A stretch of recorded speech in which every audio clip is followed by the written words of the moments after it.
Hello and welcome to the JASPR Roll Top Day Hiker tutorial.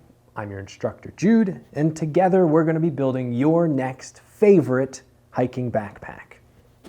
This guy right here. If you're watching this, then likely you've purchased one of these kits, and for that we are so thankful.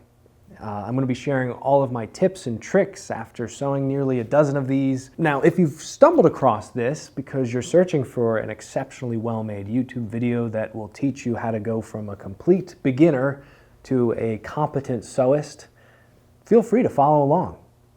Learn some stuff, maybe check out some of the video content, and if you like what you see, go ahead and purchase a kit of your own. I'll have a link in the description box below this video so you can sew along with us.